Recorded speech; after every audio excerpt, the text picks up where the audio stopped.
Alright, so here's lecture number 2. So this is going to be about Jim Crowism and the development of black leadership to try to combat this in the South during the Gilded Age.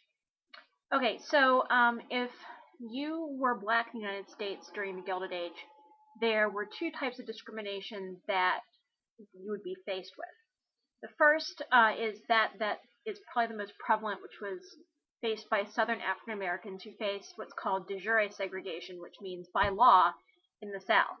By 1900, only 10% of African Americans lived in the North, and so those who lived in the North were faced with de facto, in other words, segregation by tradition. And so mostly this was discrimination that they faced in things like jobs and housing, education. They're excluded from union membership. While in the South, most people were restricted by Jim Crow laws. Now, these Jim Crow laws were passed starting in 1881 officially, and were designed to basically impede equality in housing, in people's occupations, in their mobility, in their voting practices, basically trying to legislate the segregation of society.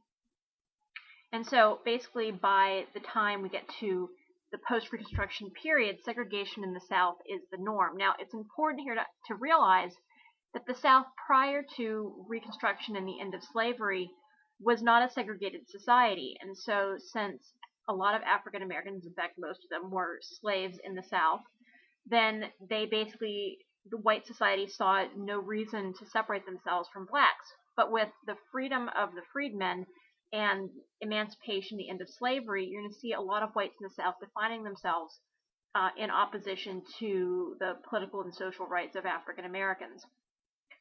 During this period, KKK membership increased, and again, this is used for intimidation and to try to enforce compliance with segregation.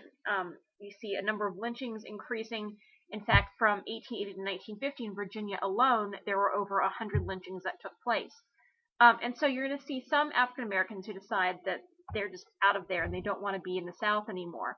And so you're going to see a lot of people who choose to go west.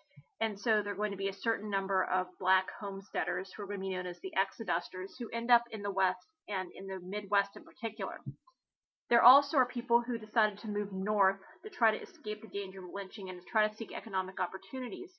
And so you're going to see this taking place primarily with the outbreak of World War I all the way through the 1920s, as you see the Great Migration with people moving north to try to capitalize on these jobs. Now, for a lot of these African Americans, the goal was to try to achieve socially or economically what they saw as being white middle class status. For men, this role was pretty tenuous because they didn't really want to be seen as being uppity, because that could mean lynching or a number of other things. They also be really careful not to overstep those bounds set by whites, because then they might be seen as being a threat to Caucasians in the South. Now, women, though, were allowed to have a bit more of the freedom here, because they were seen as being a lot less threatening by white society.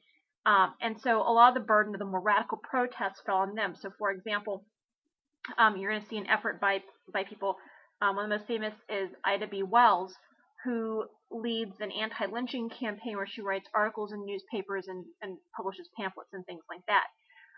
By the 1880s, a lot of African Americans, both in the North and the South, realized they weren't going to get help from the federal government any longer, especially with the end of Reconstruction, and they had to look at the reality behind a lot of these state laws and a lot of these practices. And so, for example, things like poll taxes and literacy tests and grandfather clauses, these Jim Crow laws designed to disenfranchise them, they had to look for their own solutions to this, and you start to see more and more leaders starting to rise up in opposition. One of the first, again, was Frederick Douglass, who is going to maintain his position here as the pre-war abolitionist. He also becomes one of the first advocates of black suffrage. And so here you see him with his use of the North Star newspaper, which he had founded during the antebellum period as an abolitionist newspaper. He also is going to use this in the post-war period to try to advocate for an end to Jim Crowism and into segregation. But he also is going to urge assimilation more as just a pragmatic matter during this time period. We also going to see people, especially once we hit the 20th century, people like Marcus Garvey, who was a Jamaican immigrant, who's gonna argue in favor of black self-help. So what this means is for African Americans to patronize only black businesses and keep black wealth within the black community. And so he's going to support a lot of Back to Africa programs. So just to leave the segregated United States and move back to Africa, particularly Liberia. But he also created UNIA, the United Negro Improvement Association, again to try to advocate black self-help. He also owned the Black Star Line Steamship Company, which was a company of steamships designed and owned by himself to try to bring more people back to Africa. And he was especially active in the 1920s. Probably more famously, though, are going to be the two advocates, Booker T. Washington and W.B. Du Bois, who are basically going to be working towards the same goal, but have totally opposite perspectives about the best way to end up doing that. Now, Washington, he basically ends up taking the Southern perspective in all of this. He was born into slavery. He ended up becoming an educator, and so in 1881 he founded the Tuskegee Institute in Alabama, which was a vocational school. And so he really believed that the best way to achieve equality was to achieve economic equality first. And so one of the best ways to do this was to learn a trade skill and make more money doing this. And then the idea was that eventually, once African Americans achieved economic equality, then they would be offered social equality and political equality by the white majority in the South. He advocated hard work. He believed that hard work would lead to the acquisition of property and wealth.